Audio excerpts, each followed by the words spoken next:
Em nome do Centro Cultural Brasil-Turquia, que organiza essa conferência de extrema importância, em parceria com a Faculdade Casper Libero, agradeço primeiro ao Casper Libero, em nome do diretor Carlos Costa, Novatek Akiri e a equipe toda que está recebendo muito bem essa conferência.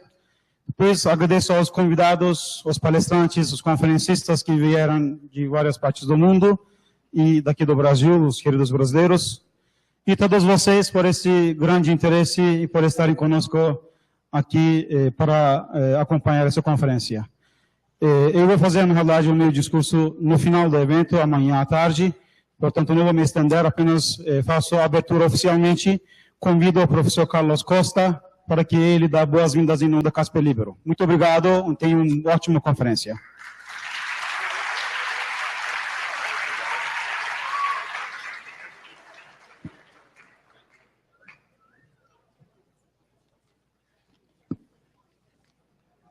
Senhoras e senhores, bom dia.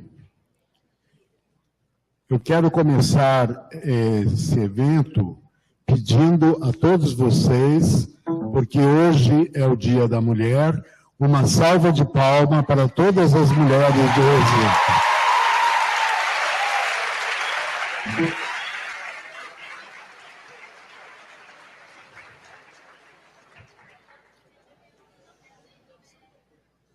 Em nome do Centro Cultural Brasil-Turquia, na figura de seus diretores Mustafa Göktepe e Yusuf Elemen, quero, como diretor da Faculdade Casper Libero, dar meus parabéns pela organização dessa conferência internacional, Religiões, Intelectuais e Mídia, Posições diante do Terrorismo.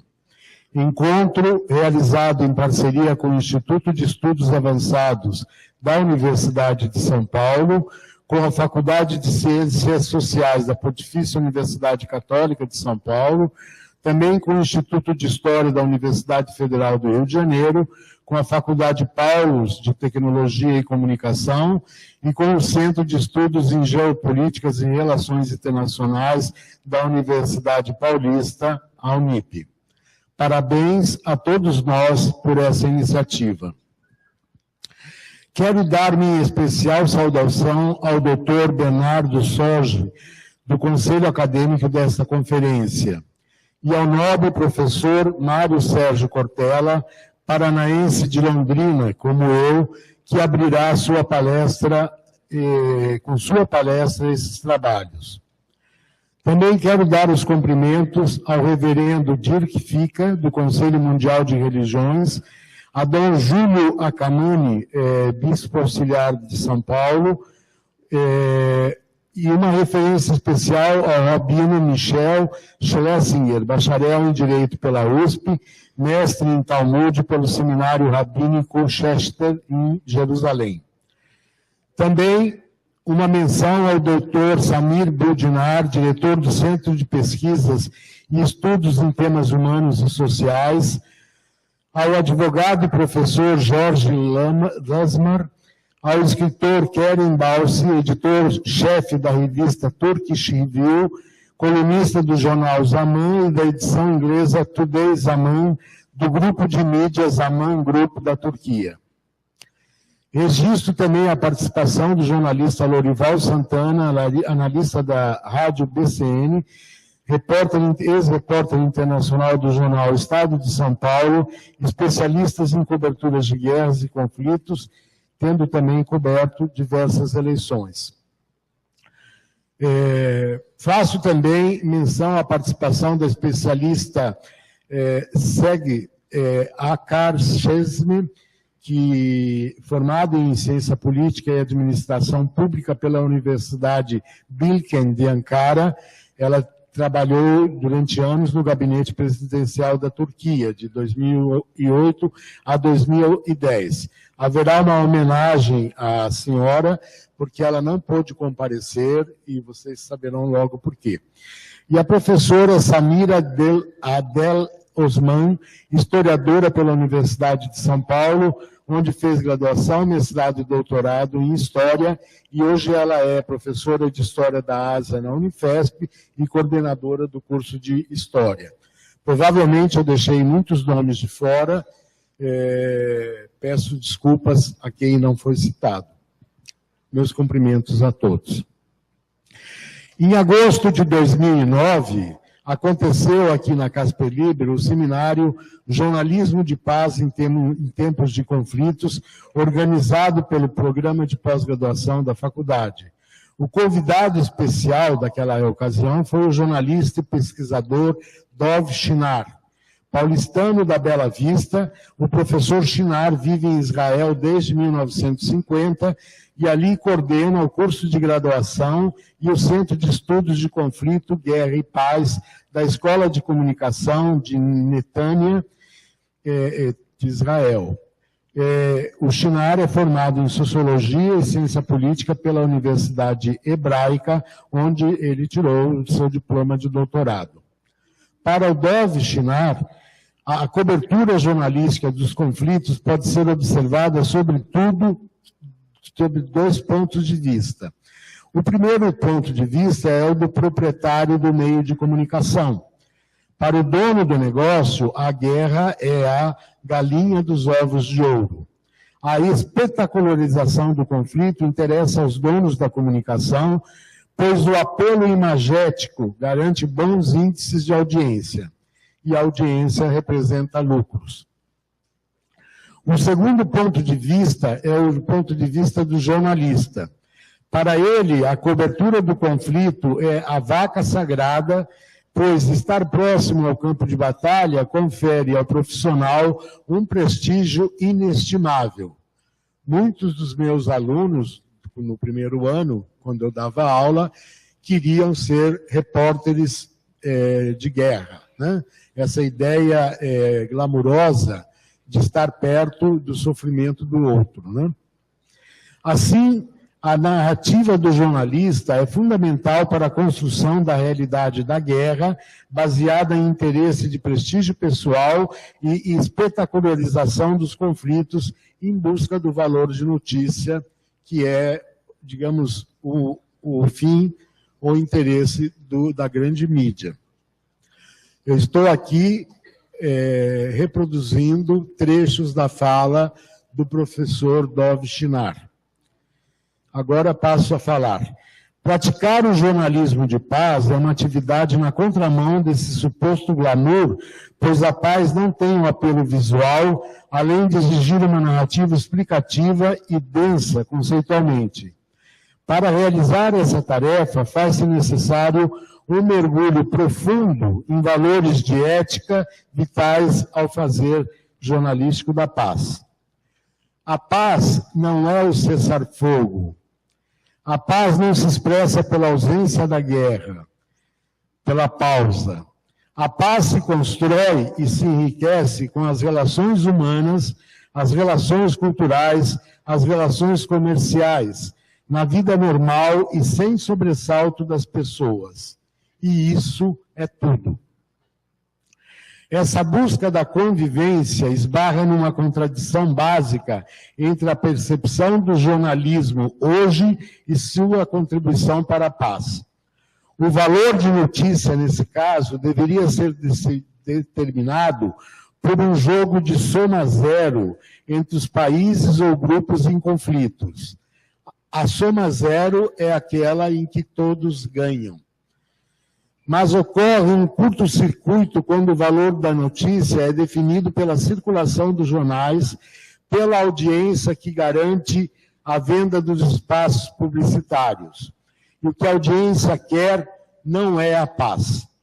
Ela quer o conflito, a bomba estourando, deixando atrás um rastro de sangue de cidadãos e de cidades devastadas. Numa palestra realizada aqui, nesse auditório, no ano passado, o sociólogo e pensador francês Dominique Volton afirmava que o grande desafio desse nosso século XXI é aprender a conviver, a se entender com o outro, a conviver com o diferente. Esse é o nosso grande desafio.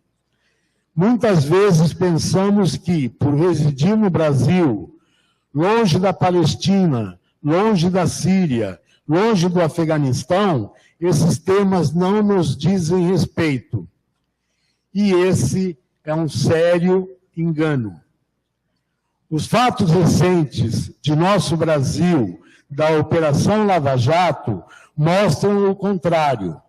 Vivemos em um momento de cisão interna, de ódios entre os que defendem e os que não aceitam essa proposta de extermínio de privilégios e de abusos dos que estão no poder. Esse movimento que busca exterminar os privilégios e a indústria da corrupção que herdamos de um passado colonial que terminou há menos de 200 anos.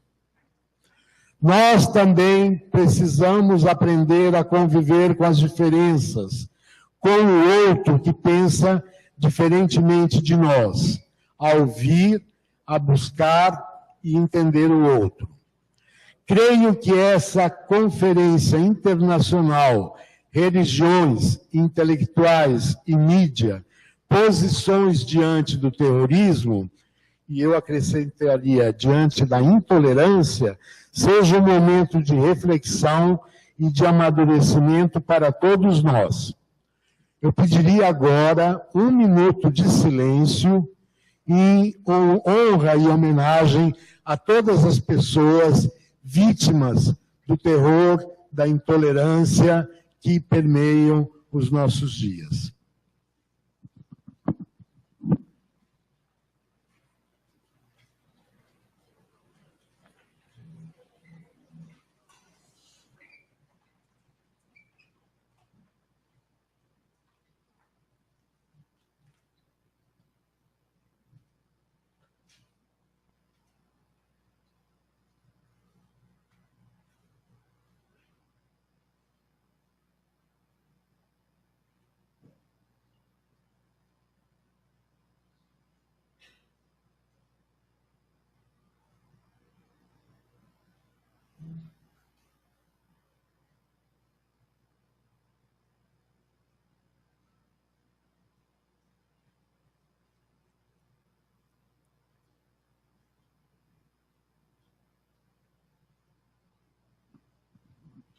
Sejam muito bem-vindos e bons trabalhos.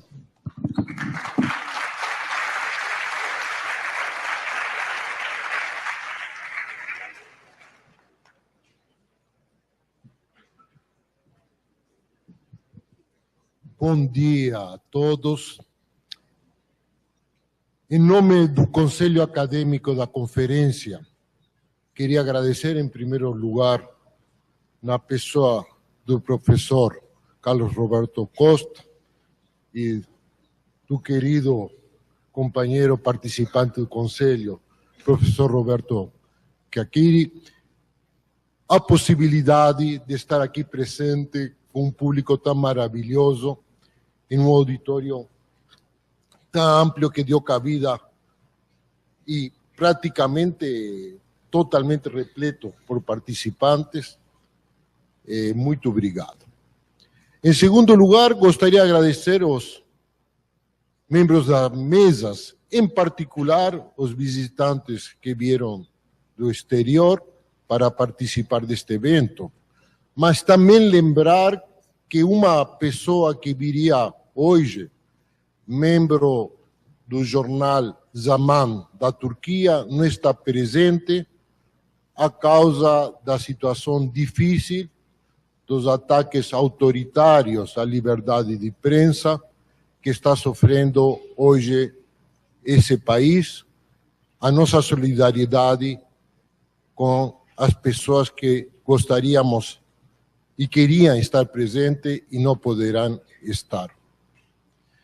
Em terceiro lugar, gostaria de agradecer ao Centro Cultural Brasil-Turquia, que eu acho um verdadeiro fenômeno de capacidade, de iniciativa, de realização, de abertura ao diálogo, que quebra com muitos dos preconceitos que em vários setores da sociedade existem hoje em relação ao mundo muçulmano.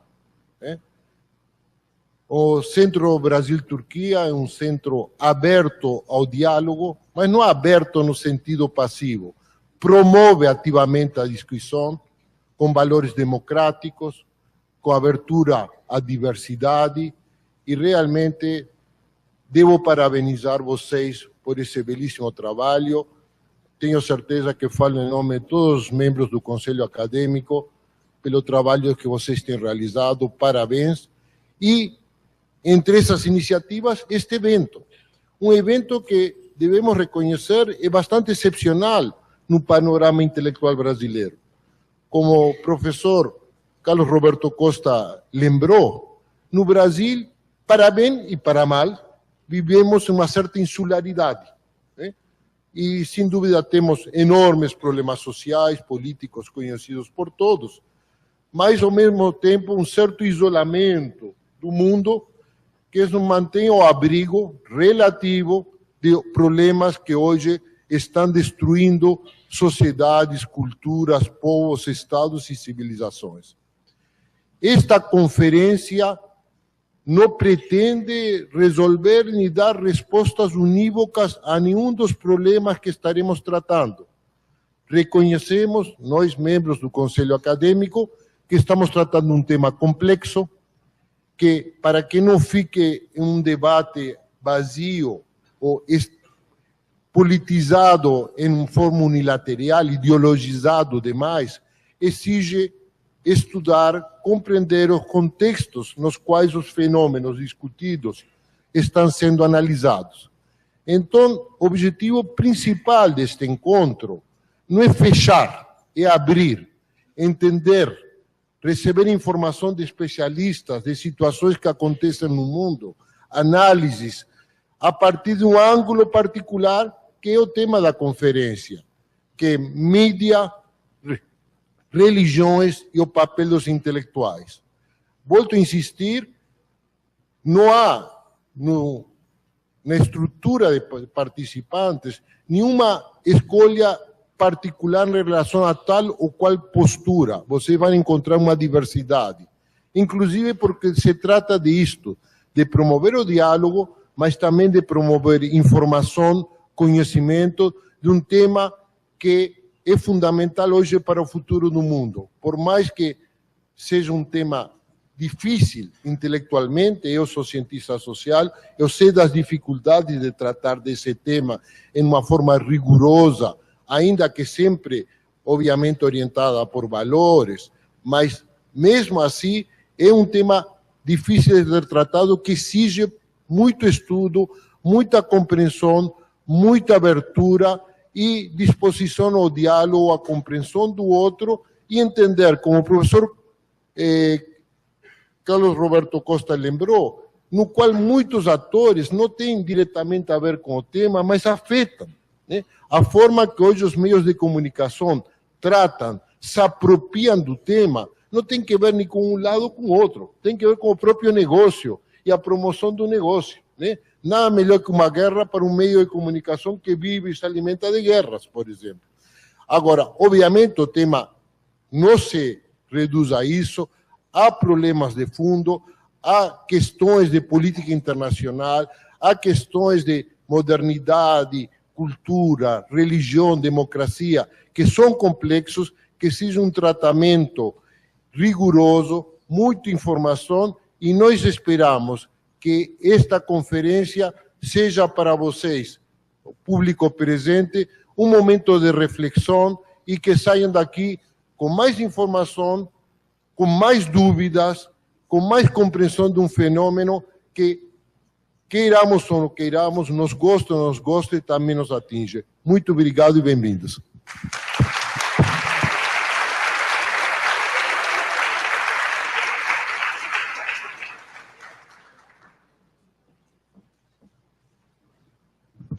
Agora convidamos à mesa de mídia o professor Lourival Santana, convidamos keynote speaker Maria Sérgio Cortella para iniciar nossa conferência. Me perdoe.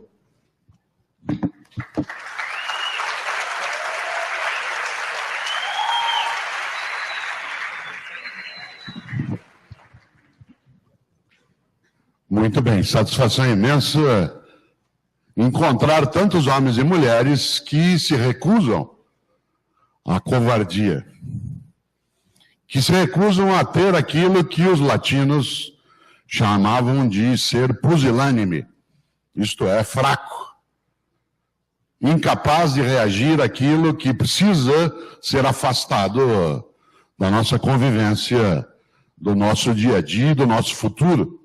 Por isso, quando do convite feito, me alegrei por duas razões especiais. O primeiro, o tema. O segundo, que pediram que eu falasse apenas 20 minutos. Padre Antônio Vieira, um dos maiores escritores em língua portuguesa, um homem que não era de Londrina, como nós, era português, mas que inicia um de seus sermões dizendo: peço desculpas a todos, mas não tive tempo para ser breve.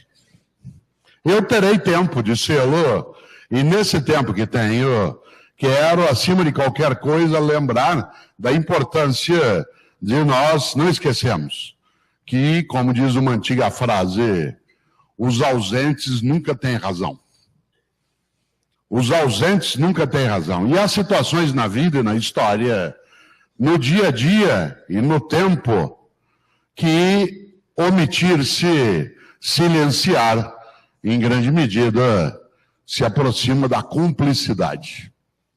E quando nós pensamos nas religiões, na mídia, no mundo acadêmico, a cumplicidade não se dá apenas pelo apoio, se dá também pelo silêncio, pela omissão, por aquilo que oferece uma falsa paz. É claro, como lembrava o professor, nós somos um país que ainda, e esperamos que por muitos séculos, não tem entre nós um tipo específico de terrorismo.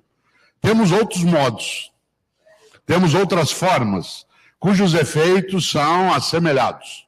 Mas não temos aquilo que, do ponto de vista formal, é chamado de terrorismo. E é porque não temos que temos de organizar conferências, que temos de fazer com que haja a voz que não cala, que não recua, que não foge, que não se omite. O professor Carlos Roberto lembrou e nos pediu um minuto de silêncio. Nosso silêncio proposital, ele serve para marcar a nossa fala, isto é, a nossa voz. A voz daquelas e daqueles que no dia a dia, porque são vítimas de algo que degrada a ideia de humanidade, degrada a cada uma e a cada um de nós. Por isso, claro, o silêncio tem de ser feito, e o foi, para que a gente possa ouvir, naquele tempo, talvez, nossa própria voz, aquilo que dentro de nós está, para nos perguntarmos aquilo que também, numa conferência, precisa ser feito.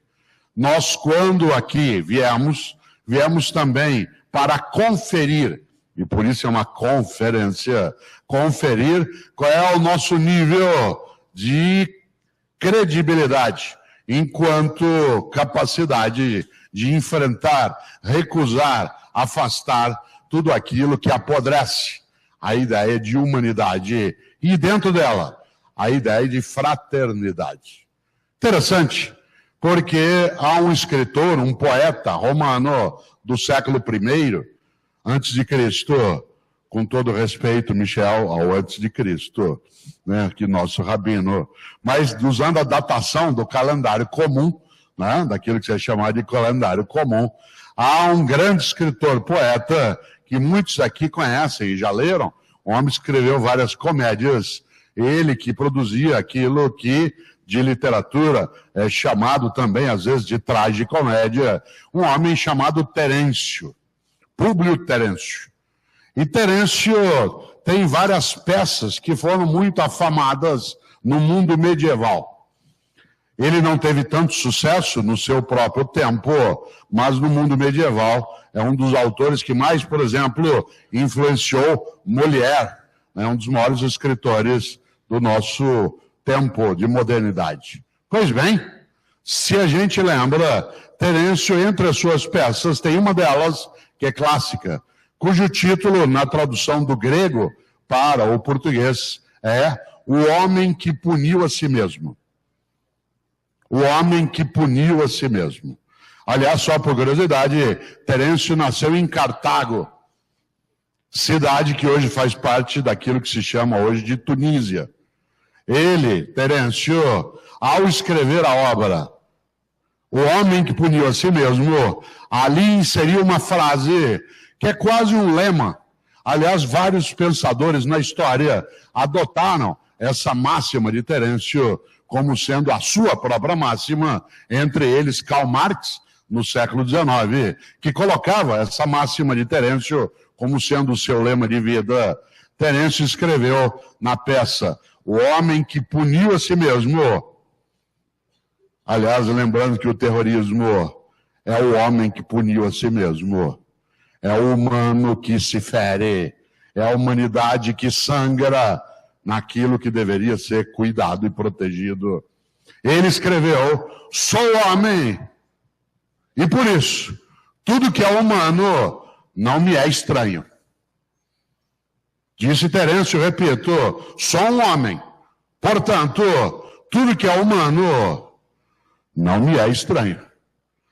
Razão pela qual, mesmo numa nação insularmente, bem lembrado aqui, protegida, em relação a algumas formas de degradação da vida humana e da própria ideia de humanidade, nós não podemos esquecer da importância que carrega esta frase de Terêncio. Sou um homem, sou um humano, e por isso, tudo que é humano não me é estranho.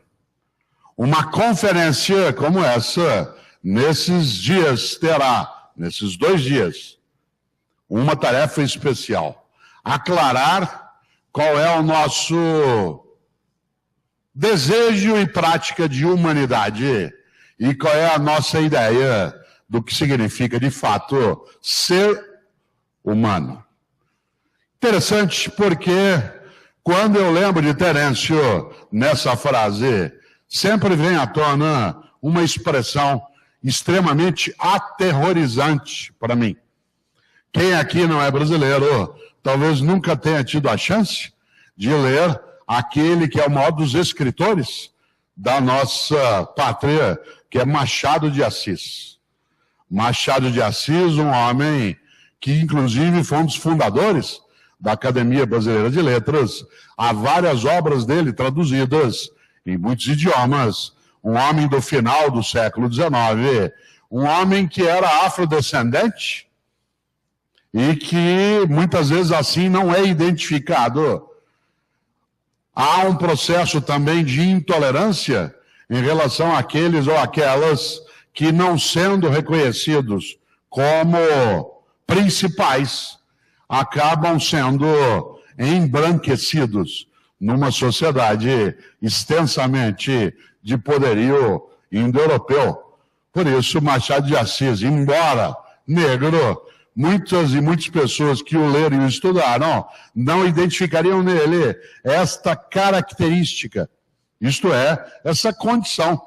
Há na nossa sociedade ainda hoje um embranquecimento, né, daqueles que, vindo de outras camadas sociais, de outras condições, eles acabam não tendo a identidade que é considerada mais relevante e mais homogênea, e no caso, claro, hegemônica. Curiosamente, Machado de Assis, neto de escravos. Aliás, Terêncio foi escravo. Quando nascido em Cartago, depois foi capturado pelos romanos, o homem que o comprou, olha que palavra estranha, o homem que o comprou se chamava Terêncio e o levou para Roma. Depois a ele ofereceu, olha que coisa estranha, liberdade. Ofereceu liberdade. Como é possível oferecer liberdade a alguém? Como é possível comprar alguém? Como é possível vender alguém? Ainda assim, quando Terêncio tem o seu momento de escravo, ele produz algumas coisas que depois, um dia, Machado de Assis vai lembrar de algum modo. Mas Machado de Assis tem uma frase que é absolutamente assustadora para mim. Absolutamente dolorida. Ele tem um livro que é clássico, chamado Memórias Póstumas de Brás Cubas. Memórias Póstumas de Brás Cubas, que é a fala de um morto. Interessante, nós viemos aqui falar sobre vida. Viemos falar sobre a recusa à morte inútil, à morte agressiva, à morte violenta. Mas não podemos esquecer que essa morte, ela serve para lembrar a vida. E nesse sentido, no Memórias Póstumas de Brás Cubas, há um momento que uma frase nos assombra, quando Machado escreve: ninguém confie na felicidade presente. Há nela uma gota da baba de Caim. Olha que frase forte. Ninguém confie na felicidade presente. Há nela uma gota da baba, da saliva de Caim. Nós estamos falando de religião, mídia, intelectuais, terrorismo. E ao falar de religião, não podemos esquecer daquela que é a matriz, a mãe das grandes religiões, que hoje também tem um digládio nos seus vários povos. Não podemos esquecer que as religiões do livro, o judaísmo, o cristianismo e o islamismo, essas três grandes fontes de vitalidade, elas têm como matriz a crença da história judaica. E na história judaica, que inspira no seu livro, tanto cristãos quanto islâmicos, há um relato, para você e eu não esquecemos, que para mim é onde ecoa a mais importante pergunta da história humana. E essa pergunta é a razão deste seminário.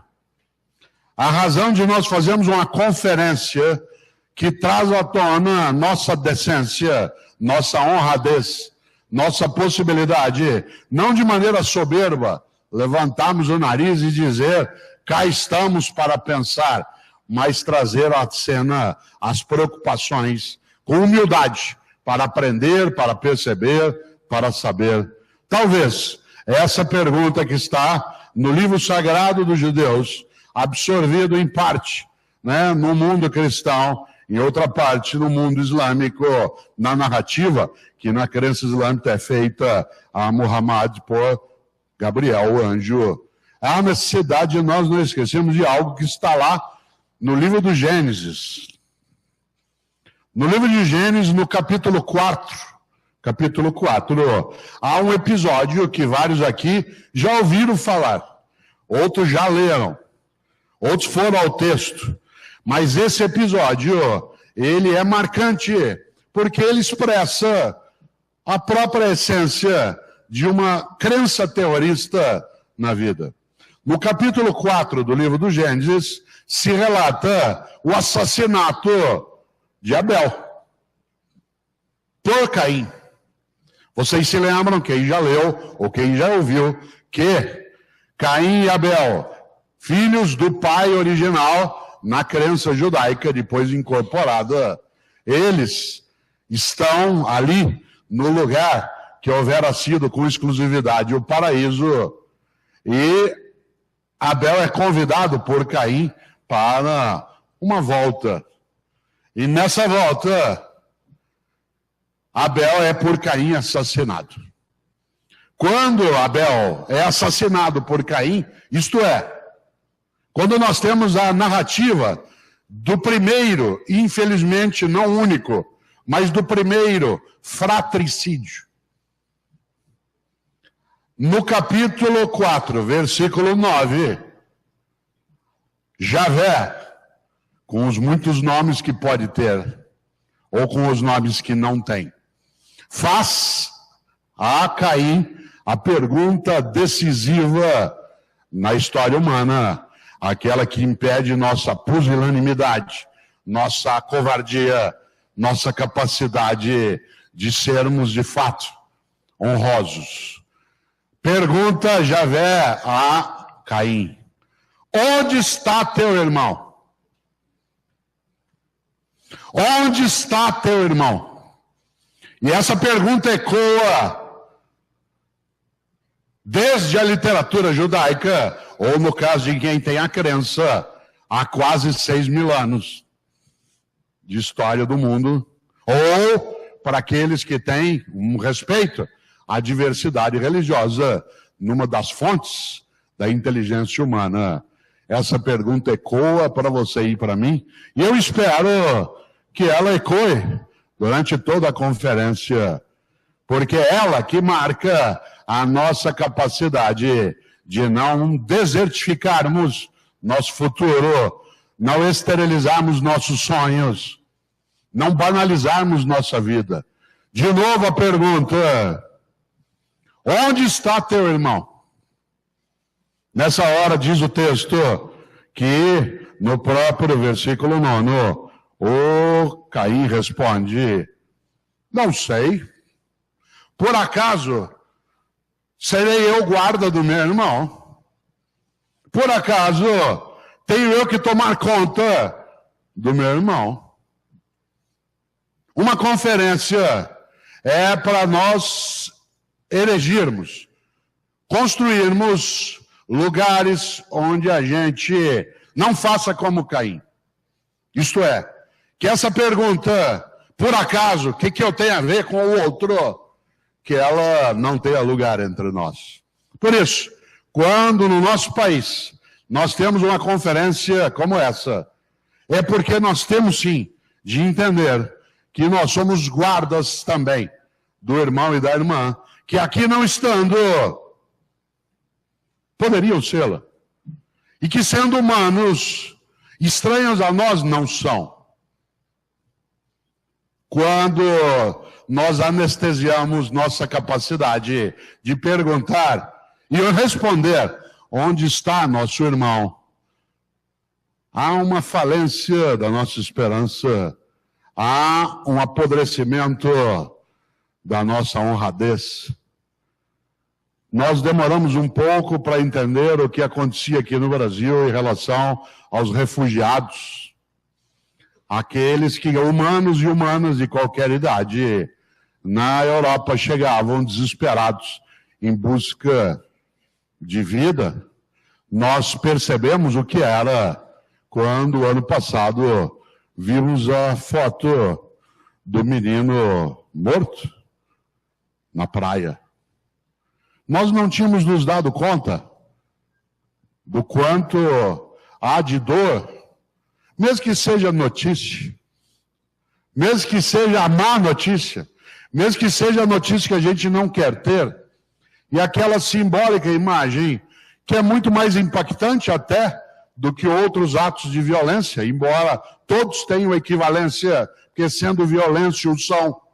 Quando você tem um atentado que mata 200 pessoas num clube, o mundo incendeia a sua recusa, mas todos os dias nós temos 60, 40, 30 em atestados tentados em vários lugares. Todos os dias nós lemos, mas parece longe. Parece longe. E aquela imagem do menino emborcado, cada um de nós olhou aquilo como pôde. Eu olhei olhando aquilo como se fosse um dos meus netos. Claro que eu poderia vê-lo como se fosse um dos meus filhos, mas era uma criança. E aquela sensação na praia do abandono, na hora, sem ser demagógico no que eu vou dizer, e aproveitando os 3 minutos finais que tenho, eu pensei, meu irmão, não era só meu neto, meu filho, minha filha, meu irmão. Onde está teu irmão? Por isso, esta conferência tem sim uma tarefa: impedir que a gente ensurdeça essa pergunta. Por isso, quando agora, assim que eu terminar, um outro grupo de homens e mulheres começa a debater, traz tanta gente nesse tempo, em várias entidades que se organizam e acolhidos aqui na Fundação Casper Libero, com gosto, nós sabemos. Talvez de alguém que nos inspirou, uma mulher que foi Prêmio Nobel da Paz no século passado, uma religiosa católica chamada Madre Teresa de Calcutá.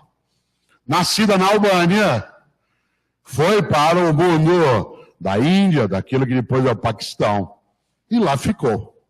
Ela tem uma frase, e com essa eu quero concluir, agradecendo a honra de ter sido, inclusive, chamado de keynote speaker. Essa mulher, Teresa de Calcutá, disse uma frase, retomando algo dito pelo judeu Jesus, mas que já vinha do testamento original dos hebreus. Quando ela, Madre Teresa de Calcutá, afirma, difícil é amar o próximo. Amar quem está longe é fácil. Difícil é amar o próximo. Ter pena de alguém que no norte da Nigéria é assassinado pelo Boko Haram. Doer-se porque alguém no Sudão padece com o ebola. Ficar amargurado porque pessoas são humilhadas em busca de um lugar de vida longe. Ou amargurar-se também porque no norte do Iraque o Estado Islâmico corta a cabeça. Diria Madre Teresa, isso é fácil. Difícil é amar o próximo. É aquele que está na tua cidade, na tua rua, na tua casa. Para nós, aqueles que estão em outros lugares, vítimas no dia a dia do terrorismo, têm que ser trazidos para perto, para que eles possam, de fato, sem ser piegas, por nós amadas e amados, como aquele ou aquela que é nosso irmão, nossa irmã. Aquele que, como lembrou Terêncio na peça O Homem que Puniu a Si Mesmo, aquele em que ele diz, sou um humano, nada do que é humano me é estranho. Por isso, onde está teu irmão? Obrigado.